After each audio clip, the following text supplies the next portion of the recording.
السلام علیکم ورحمۃ اللہ وبرکاتہ. الحمد للہ رب العالمین والعاقبۃ للمتقین والصلاۃ والسلام علی رسولہ الکریم. محترم حضرات، ہم آپ سے لگاتار درس حدیث کر رہے ہیں اور آج اس کا درس نمبر 266 ہے. ہم بات یہ کر رہے تھے کہ حافظ اور عالم کو انجینئر، ڈاکٹر اور عصری تعلیم پڑھانے کے کیا نقصانات یا کیا فائدے ہو سکتے ہیں، اور یہ اس قسم کی باتیں لوگوں کے ذہن میں کیوں آئیں، تو اور اس کا کیا معقول جواب ہے. یہ باتیں میں نے آپ کے سامنے کی. پھر میں نے ایک بات اس میں کہی تھی کہ پھر یہ جو ہمارے مدرسے ہیں، کیونکہ دانشوروں نے جو باتیں کہی ہیں اس میں ایک حد تک سچائی ہے، تو یہ مدرسے کیسے ہونے چاہیے کہ یہ جو پرابلم ہے کہ عالم جو ہے وہ اس دنیا میں ایک مناسب اور کام کا بندہ بنے، تو اس کا کیا ایک نظام ہونا چاہیے. یہ بہت ہی سیریس ٹاپک ہے اور میرا مقصد صرف یہ ہے کہ لوگوں کے ذہن میں ایک بات ڈالی جائے تاکہ لوگ جو ہے اس پر مزید سوچیں. میں یہ جو بات آپ کے سامنے ابھی پیش کر رہا ہوں یہ کوئی حتمی بات نہیں ہے، فائنل بات نہیں ہے، ایک آئیڈیا ہے، اور آئیڈیا انسان کا صحیح بھی ہو سکتا ہے، اس پر کمنٹ بھی کیا جا سکتا ہے، غلط بھی ہو سکتا ہے. تو میں یہ چاہ رہا ہوں کہ ایسے ٹاپک پر لوگ سوچیں اور غور کریں. تو سب سے پہلی چیز یہ ہے کہ یہ جو ہمارے مدارس ہیں اس میں جو ایک ہر شہر میں ایک جو فالٹ ہو رہا ہے وہ یہ ہو رہا ہے کہ ہر آدمی چاہ رہا ہے، ایک تعلقے والا چھوٹے سے گاؤں والا جہاں پر 1000-2000 کی آبادی ہے، کہ سب لوگ چاہ رہے ہیں کہ مدرسہ کھل جائے. وجہ کیا ہے؟ وجہ یہ ہے کہ وہ جو لوگ 3% پڑھ کر کے آئے ہیں وہ کسی کے انڈر میں نہیں رہنا چاہتے ہیں. میں پڑھ کر آیا ہوں، میں باس بننا چاہتا ہوں. باس بننے کے لیے کیا ہے کہ آپ اپنی مسجد بنا لیں اور آپ اپنا مدرسہ بنا لیں، آپ باس ہو جائیں گے، آپ کسی کے انڈر میں نہیں رہیں گے. اس لیے چھوٹے چھوٹے مدرسے کھلتے چلے جا رہے ہیں. اچھا، اب وہ جو چلانے والا ہے مدرسے کا باس ہے، اس کے اندر مدرسہ، جیسے آپ کسی ایسے شخص کو کالج کا پرنسپل بنا دیں کہ یہ ہمارے خاندان کا مینجمنٹ آپ کا ہے، آپ نے اپنے گھر والے کو پرنسپل بنا دیا بغیر اس کی یوگیتا صلاحیت کے، نتیجہ کیا نکلے گا؟ وہ کالج برباد ہو جائے گا. یہ نتیجہ بھارت کے ایک بڑے مدرسے پر لاگو ہو گیا کہ جس کا جہاں دل چاہا وہاں اس نے مدرسہ بنا دیا. اچھا، اب مدرسہ بنا گیا، ہم باس ہو گئے. اب چونکہ اگر حسن اتفاق ایسا ہے کہ باس بننے والا اگر صلاحیت والا تھا تب تو ٹھیک ہے، ورنہ وہ مدرسے کو برباد کرے. دوسرا کیا ہوا کہ اگر میرے ابا مدرسہ چلا رہے تھے تو اب کون چلائے گا؟ اب ان کا بیٹا چلائے گا، میں خود چلا رہا ہوں. اب وہ بیٹے کے اندر صلاحیت ہو یا نہیں ہو، چونکہ ابا نے دیکھا کہ یہ بزنس اچھا ہے مدرسہ چلانے والا. جیسے ایک تاجر ہے، ایک ڈاکٹر پوری کوشش کرتا ہے کہ میرا بیٹا بھی کیا بن جائے؟ ڈاکٹر بن جائے، کیوں؟ اسے معلوم ہے کہ یہ اچھا پروفیشن ہے. ایک تاجر ہے، اگر وہ اپنی تجارت میں اچھا ہے اس کی تجارت، تو وہ چاہتا ہے بچہ بھی بن جائے. تو وہ مولانا صاحب ہمارے ابا چاہتے ہیں کہ میرا بیٹا بھی اس لائن میں آ جائے. کیوں؟ کیونکہ ان کو محسوس ہوا کہ یہ اچھا کام ہے. دونوں لحاظ سے ہو سکتا ہے، پیسے کے لحاظ سے بھی اچھا ہو سکتا ہے، باس بھی بن جائے گا بچہ میرا، اور سفید کالر جاب بھی ہے، لوگ اچھا بھی جانیں گے، اور دین کا کام بھی ہوگا. تو یہ ساری چیزیں مکس ہو گئی. کچھ اس میں صحیح ہوں گی، کچھ غلط ہوں گی، اور کچھ ہو سکتا ہے کہ 100% صحیح ہو، اور کچھ ایسے بھی ہو سکتے ہیں کہ 100% کیا ہو؟ غلط ہو. یہ ساری باتیں ہو سکتی ہیں. تو گویا کہ یہ جو مدرسے کا ہب بنتا جا رہا ہے، ہر علاقے میں مدرسے، یہ صحیح نہیں ہو رہا ہے. ہونا یہ چاہیے کہ پورے شہر میں سنجیدہ لوگ بیٹھ کر کے ایک مدرسہ اچھا چلائیں. یہ پھٹ کر جو چلایا جا رہا ہے، یہ اس کے نتیجے ہیں کہ غیر سوٹیبل آدمی ہم پیدا کر رہے ہیں، دن پر دن پیدا کرتے چلے جا رہے ہیں، چاہے ان کے رہنے کا نظم صحیح ہو یا نہ ہو. چونکہ عوام میں نبی سے بڑی محبت ہے، دین سے بھی محبت ہے. دنیا میں سب سے زیادہ چندہ دیتا کون ہے؟ مسلمان. اللہ کے نام پر، رسول کے نام پر. آپ کہتے ہیں مہمانان رسول ہمارے یہاں رہتے ہیں، اتنا پڑھتے ہیں، غریب ہیں، فلاں ہیں، تو آپ پیسہ دیتے تبھی تو مدرسے چل رہے ہیں، ورنہ چلے کیسے؟ مہمانان رسول کے ساتھ کیا برتاؤ کیا جا رہا ہے یہ آپ کو معلوم ہی نہیں ہے. کوئی مدرسہ ایسا نہیں ہے کہ استاد کا کپڑا اس غریب بچے سے نہ دھلایا جاتا ہو. ہمارے کپڑا دھلتا کون ہے؟ مدرسے کا بچہ. ہمارے گھر کا کام کرتا کون ہے؟ مدرسے کا بچہ. کیوں؟ کیونکہ وہ فری کا پروڈکٹ آپ کے پاس ہے، کیونکہ وہ غریب ہے، اس کو کوئی پوچھنے والا نہیں ہے. اس مہمانان رسول کے ساتھ کھانے کا کیا برتاؤ ہے؟ میں مدرسے جب جاتا ہوں کسی پروگرام میں تو ہم کو کھانا بہت اچھا کھلاتے ہیں. میں کیا کرتا ہوں، میں ایسے وقت پہ پہنچتا ہوں، ایسے وقت پہ کھانے کو ان کو بتاتا ہوں کہ مدرسے کے کھانے کا ٹائم ہے. میں بولتا ہوں مدرسے کی دال لے آؤ. اب وہ تو مولانا کے لیے الگ سے پکی ہوئی ہے، میں مانوں. جب مدرسے کی میں دال منگاتا ہوں، کہیں بھی میں جاتا ہوں مدرسے کا کھانا ضرور منگاتا ہوں، سبزی لے آؤ، دال لے آؤ، تو میں محتمم صاحب سے بولتا ہوں کہ محتمم صاحب ایسے ہی آپ کے گھر میں بھی کھانا پکتا ہے؟ ایسے آپ کے گھر میں کھانا پکتا ہے؟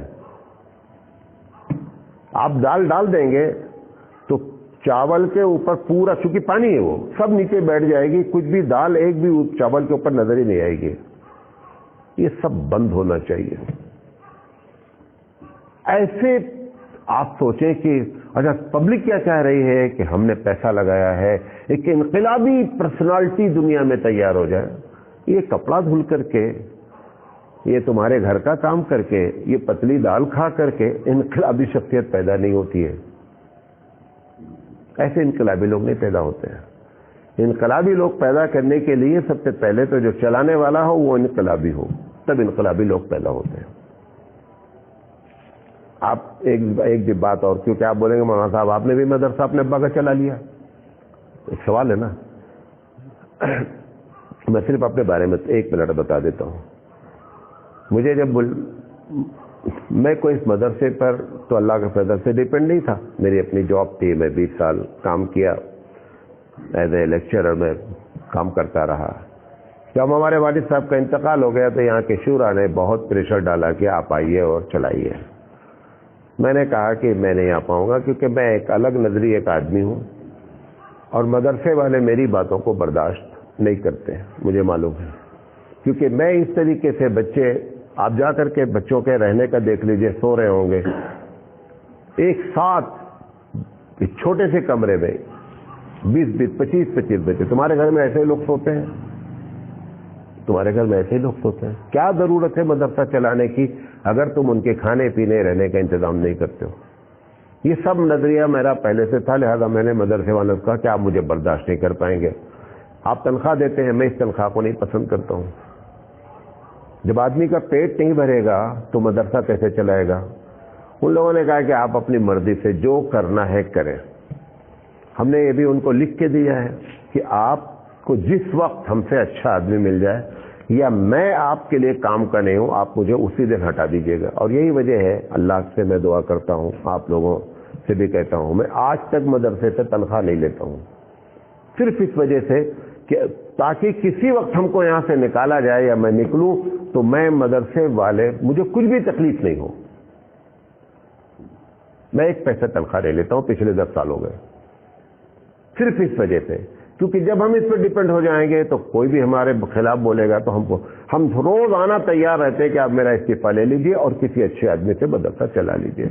تو اس لیے بتایا کہ بیچ میں بات آ گئی. بہرحال تو پہلی چیز کیا ہو رہی ہے، مدرسے کا جو نظام ہے نا، اس نظام سے کبھی بھی سوٹیبل آدمی پیدا نہیں ہو سکتے. بغیر مارے ہوئے ہم پڑھا نہیں سکتے. حافظ صاحب، سب سے زیادہ حفظ کے بچے مارے جاتے ہیں، اور ایسے ویسے نہیں مارے جاتے ہیں، ایسے ویسے نہیں مارے جاتے، جانور کی طریقے سے مارے جاتے ہیں. اس میں بہت کنٹرول ہوا ہے. میں اپنے مدرسے کے بارے میں 1980 سے پہلے کی بات بتا رہا ہوں، 1980 کے بعد بھی بتا رہا ہوں. بچوں کو زنجیر میں جکڑ کے مدرسے میں رکھا جاتا تھا، جیسے جیل میں کرمنل کو رکھا جاتا ہے ویسے ہی بچے کے دونوں پیروں میں زنجیر. اور یہ ہمارے مدرسے کی نہیں، ایسے سینکڑوں مدرسے میں ہوتا تھا. یہ تو ہیومن رائٹس والوں نے آبجیکشن اٹھایا، پھر وہ چلڈرن جو کیئر کرتے ہیں ان لوگوں نے، تب یہ معاملہ، ابھی بھی میں نہیں جانتا ہوں گاؤں میں ہوتا ہو، لیکن بہرحال اب بند ہوا ہے. لیکن یہ سب ہوتا تھا. ایسے مدرسے سے جو دانشور پریشان ہے نا، اس کی بنیادی وجہ یہ، اس کو کریکٹ ہونا چاہیے. یہ جب تک صحیح نہیں ہوگا تب تک نہیں. میں کہتا ہوں آپ کے پاس 10 بچے پڑھانے کی صلاحیت ہے، 10 بچوں کے نہ ٹوائلٹ ہے نہ باتھ روم ہے، آپ یہ سمجھتے ہیں یہ وہاں سے نکل کر کے سوسائٹی میں ایک اچھی سوسائٹی کو جنم دیں گے؟ بیچارہ زندگی بھر گندے ٹوائلٹ میں پیشاب پاخانہ کیا یار، کہاں سے اس کو محسوس بھی نہیں ہوتا ہے کہ کوئی ٹوائلٹ اور پیشاب پاخانہ گندا ہے. آپ نے دیکھا، آپ اپنے شہر کے لیے جو نالے کے قریب میں لوگ رہتے ہیں، نہیں رہتے ہیں، بغل میں نالا بہتا ہے، ان کو کبھی محسوس ہوتا ہے یہ نالا بہ رہا ہے یہاں؟ آپ ان کو لے جا کر کے دوسرے نالے کے کنارے بسا دیجئے، بولیں گے بہت اچھا کرے تو بہت بڑا ہے. کچھ نہیں محسوس ہوگا، کیونکہ آپ نے جس سوسائٹی میں ان کو پالا اسی سوسائٹی میں لے آ کر کے پھر ڈال دیا. لہٰذا کوئی بھی آبجیکشن وہ نہیں کریں گے. لہٰذا یہ جو سسٹم ہے نا، خاص کر یہ جو چھوٹے مدارس ہیں، اسے بڑے مدرسے تو ماشاءاللہ بہت ٹھیک ٹھاک اب چل رہے ہیں، لیکن یہ جو چھوٹے لوگ گھر گھر اپنے اپنے مدرسہ کھولے بیٹھے ہیں، یہ صحیح نہیں ہو رہا ہے. لہذا یہاں سے سوٹیبل آدمی پیدا نہیں ہوں گے، نمبر 1. نمبر 2، جتنا گڑ ڈالو گے اتنا میٹھا ہوگا. ایک محاورہ ہے، جتنا گڑ ڈالو گے اتنا میٹھا ہوگا.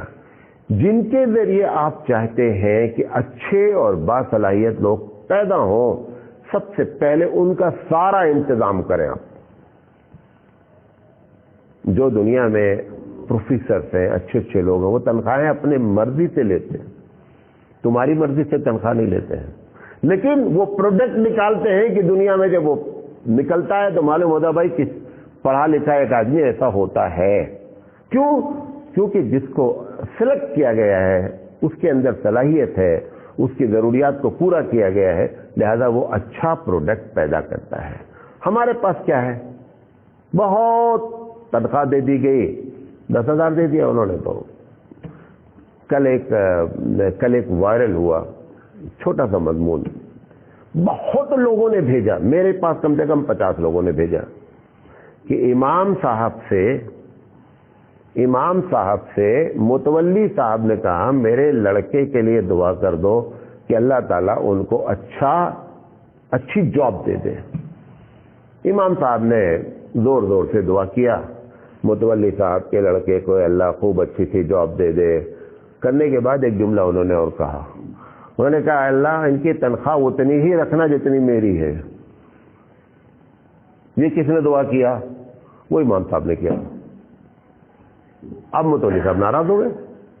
میرا کہنا ہے کہ وہ متولی صاحب جو مدرسہ چلا رہے ہیں، وہ متولی صاحب جو مسجد چلا رہے ہیں، ان کے گھر کا خرچہ اتنے میں نہیں چلتا، تو ان کو یہ دماغ میں بات نہیں آ رہی ہے کہ یہ ہمارا امام، ہمارا مدرس یہ کیسے آخر اپنے گھر کو چلاتا ہے. تمہارے گھر کا جتنا دودھ، الیکٹرک اور پانی کا بل ہے اتنا اس کی ٹوٹل تنخواہ ہوتی ہے. صحیح بات بول رہا ہوں نہیں بول رہا ہوں؟ آپ اپنے گھر کے دودھ کا بل، الیکٹرک کا بل اور پانی کا بل جوڑ لیجئے، 3 کا صرف، ابھی بقیہ چھوڑ دیں، اس سے زیادہ تنخواہ امام صاحب کی اور مؤذن کی نہیں ہوتی. کیسے مؤذن صاحب خرچہ چلاتے ہیں؟ فرشتے بھی دنگ گئے اس پر، یہ کیسے خرچہ چلا. ایسے لوگوں کو آپ سوچیں کہ یہ انقلاب برپا کر دیں گے. جب تک پیٹ کسی کے نہیں بھرتا تب تک انقلاب نہیں آتا ہے. پہلے پیٹ بھرو،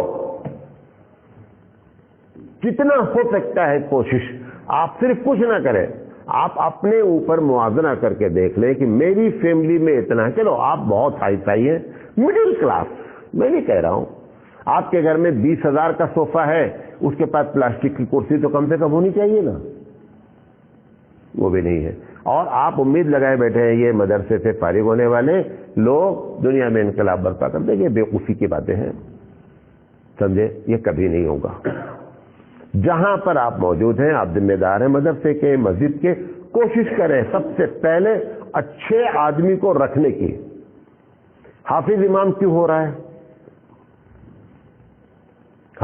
حافظ امام کیوں رکھا جا رہا ہے؟ ایک عالم اور حافظ امام کیوں نہیں رکھا جا رہا ہے؟ 2 وجہ ہیں. پہلی وجہ ہے اگر حافظ اور عالم دونوں ہوگا تو حافظ سے زیادہ تنخواہ مانگے گا, لہذا پبلک نے طے کر رکھا ٹرکالو معاملے کو. اچھا, اب حافظ, جب میں ویسی بات کرتا ہوں تو حافظ لوگ ناراض وغیرہ مار رہا, تو ہمارے پیٹ پہ لات مار رہے ہو. حافظ کیوں حافظ رہ گیا؟ حافظ جب آیا آپ کے یہاں پڑھنے تو بیچارہ پہلے سے 99% پہلے سے ہی ان کی اکنامی کیا ہے, خراب ہے. اب انہوں نے جب پڑھ لیا, حفظ کر لیا, آپ نے ان کو جاب کو آفر کر دیا, وہ آگے کیسے پڑھے؟ وہ عالم کیوں نہیں بنا؟ تمہاری وجہ سے نہیں بنا. اگر اسے یہ معلوم ہوتا کہ حافظ کو امامت نہیں ملتی جب تک عالم نہ ہو, عالم بنتا کہ نہیں بنتا؟ آپ نے اس کو عالم بننے سے روکا. آپ وجہ ہے. آپ اپنے گھر کے, اپنے فیکٹری کے گیٹ مین کے لیے آپ سوٹیبل آدمی اور اچھا آدمی تلاش کرتے, انٹرویو لیتے, 50 سوال کرتے ہیں, اور آپ جس کو قوم کی امامت دی جا رہی ہے اس کے بارے میں آپ اپنا پیسہ دیکھ رہے ہیں کہ پیسہ کم خرچہ ہو اور آپ صاحب امام بن جائیں گے, اور اگر عالم بنایا جائے گا تو یہ پرابلم آئے گی. تو حافظ کو امام بنانے والے کون لوگ ہیں؟ عوام ہے. اور اگر عوام یہ طے کر لیتی کہ میں بغیر عالم کے امامت نہیں دوں گا, تو حافظ 99% حافظ کیا بنتے؟ عالم بنتے. اچھا, پہلے سے چونکہ اس کی معاشی حالت خراب ہے, اس نے کہا اماں مجھے 6,000 روپے کی امامت مل رہی ہے. بولتے بیٹا کھائیں گے, اب تم چھوڑ دو پڑھائی, اب تم کیا کر لو, امامت کرو. اس وجہ سے بیچارہ وہ امام آپ کا بن گیا, حافظ امام بن گیا. ورنہ حقیقت ہمارے احناف کا فتویٰ ہے, عالم ہو اور حافظ ہو, امامت کون کرے گا؟ آپ سمجھتے ہیں حافظ کرے گا؟ فتویٰ اس پر نہیں ہے. بھئی ایک آدمی کو, ایک عالم کو انا آتا ہے نا قل اللہ یاد ہو تو بھی نماز ہو جائے گی کہ نہیں ہو جائے گی. لیکن اگر اس کو یہ معلوم ہے عالم کو کہ نماز کے مسائل کیا ہیں, تب نماز ہوگی نا. ہمارے گاؤں میں ایک جنازہ آ گیا تو دیوبندی بریلی ڈسپیوٹ ہو گیا. وہ جو جنازہ تھا اس کے ماموں جو تھے وہ پکے لڈو تھے, وہ ٹناٹن. اب انہوں نے کہا نماز ہم پڑھائیں گے. ہمارے گاؤں میں 99% جو ہماری برادری ہے, سید برادری, وہ سب الحمدللہ اہل حق ہیں. تو اس میں سے ایک لڑکا آگے بڑھا, کہا کہ ٹھیک ہے بھیا آپ نماز پڑھا لو, آپ کی موانی ہیں, میاں ہیں, لیکن آپ نماز جنازہ میں فرائض کتنے ہیں وہ پہلے بتا دو سب کو, پھر نماز جنازہ پڑھاؤ. ان کے باپ اور دادا کو بھی نہیں معلوم تھا جو قبر میں مر گئے تھے کہ نماز جنازہ میں فرائض کتنے ہوتے ہیں, یہ ان کے ابا کو بھی نہیں پتا. اب وہ امام صاحب جو بننا چاہ رہے تھے, داڑھی تو ان کی بہت بڑی تھی, کیونکہ داڑھی سے تو لوگ ناپتے ہیں کہ کتنا یہ قابل آدمی ہے, داڑھی خوب بڑی سی تھی. اب وہ جواب لے, اب وہ تو پبلک نے کہا بھیا جب جن کو یہی نہیں معلوم ہے نماز جنازہ میں فرائض کتنے ہیں, ہٹو پیچھے ہٹو. انہوں نے ان کا کالر پکڑ کے پیچھے کر دیا. بتا رہا ہوں آپ کو کہ عالم ہوگا تو مسئلہ جانے گا. اس لیے ہمارے احناف کا فتویٰ کیا ہے کہ عالم کو نماز پڑھانی چاہیے. آپ نے کیا تیاری کی کہ حافظ صاحب نماز پڑھائیں گے, کیونکہ حافظ صاحب کی آواز بہت اچھی ہے. آواز بہت اچھی ہونے سے نماز سے فرق نہیں پڑتا ہے. مسئلہ نہیں جانا. اس لیے آپ دیکھیں بہت سی مسجدوں میں حافظ امام ہے. آپ کے ہبلی میں 80% مسجدوں میں امام کون ہے؟ حافظ صاحب ہیں. وہ سجدہ سہو کرتے رہتے ہیں.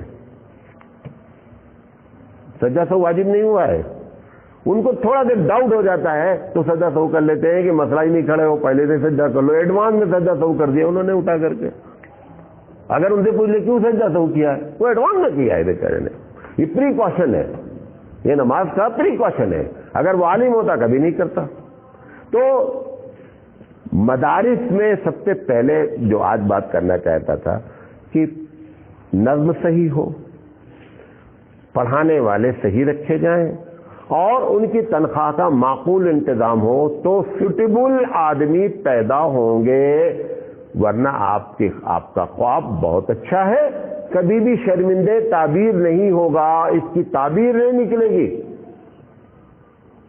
غلط مطلب سسٹم اختیار کر لیا گیا ہے. یہ تو ابھی میں نے مدرسے کے بارے میں بات کیا. مدرسے میں سلیبس کیسا ہو انشاءاللہ اس پر بھی بات کریں گے مختصراً. یہ تو آپ لوگوں کی برکت سے سارے لوگوں کو باتیں معلوم ہو جائیں گی. اور اللہ تعالیٰ صحیح بات کہنے کی اور صحیح بات عمل کرنے کی توفیق عطا فرمائے. وآخر دعوانا ان الحمدللہ رب العالمین. میں اپنے مدرسے کے بارے میں آپ کو ایک بات بتاؤں. مجھے معلوم ہے کہ کبھی بھی اس مولوی کو بیچارے کو اچھا گھر رہنے کے لیے نہیں ملا ہے. ہمیں معلوم ہے. آپ نے بھی کیا کیا ہے، آپ نے بھی اتنی تنخواہ رکھی ہے کہ کبھی وہ اچھے گھر میں نہیں رہ سکتا ہے. میری جو طاقت ہے، میں ایک بہت چھوٹا سا آدمی ہوں، جو میری طاقت ہے آپ آئیے ہمارا مدرسے کا گھر دیکھیے میں نے گھر کیسا دیا ہے. 2 بیڈروم ہال دیا ہے، فرنشڈ دیا ہے. فرنش سے مراد کیا ہے؟ آپ سمجھتے ہیں فرنیچر نہیں، فرنش سے مراد فرنیچر نہیں ہوتا ہے. ہر استاد کو ایک فریج دیا ہے، ایک واشنگ مشین دیا ہے، ایک RO لگا کے دیا ہے، ایک گیزر لگا کے دیا ہے اور چولہا دیا ہے. اور سارے بیڈ ڈبل، جو بڑا ماسٹر بیڈ روم ہے اس میں ماسٹر بیڈ میں گدا کے بنا کے دیا ہے. جو سنگل ہے اس میں سنگل بیڈ گدا تکیا کمبل سمیت دیا ہے. اور ہال میں صوفہ لگا کے دیا ہے کہ یہ اگر یہ ایک ایک چیز خریدے گا نا تو 10 سال اس کو لگ جاتے ہیں. ایک مرتبہ فریج خریدتا ہے، سال بھر اس کی کیا کرتا ہے، انسٹالمنٹ بھرتا ہے، وہ کبھی فریج نہیں رکھ پاتا ہے. میری جو طاقت ہے وہ میں نے کرنے کی. میں نہیں کہہ رہا ہوں میرے پاس تھوڑے استاد ہیں، لیکن جو بڑے مدرسے ہیں تو ان کے پاس زیادہ پیسے بھی ہیں. پیسے لگ کر آ رہے ہیں، ماربل میں لگائے جا رہے ہیں، پیسے لگائے جا رہے ہیں تعمیر میں. ارے سب سے پہلے کھانے پینے رہنے کا نظم صحیح کر. روٹی کپڑا اور مکان. دارالعلوم انار کے درخت کے نیچے شروع ہوا ہے، کوئی بلڈنگ نہیں تھی. جب حالات 1980 میں خراب ہوئے تو کیمپ میں تعلیم ہوئی، کیمپ میں تعلیم ہوئی، اوپر کپڑا تھا. ایسے بھی حالات آئے. لیکن اصل چیز دارالعلوم نے اسی لیے اساتذہ کی تنخواہیں خوب اچھی کر دیا ماشاءاللہ. 40,000 50,000. اب وہ پڑھاتے ہیں تو کوئی پروڈکٹ نکلتے ہیں. یہ مولانا صاحب پہلے اپنا پیٹ پالے گا، دن بھر تو اس کو فکر ہے. ابھی گھر پہنچیں گے بیوی بولے گی یہ نہیں ہے وہ نہیں ہے. گھر کا ٹینشن لے کر کے کوئی تعلیم دے سکتا ہے؟ کبھی نہیں دے سکتا ہے.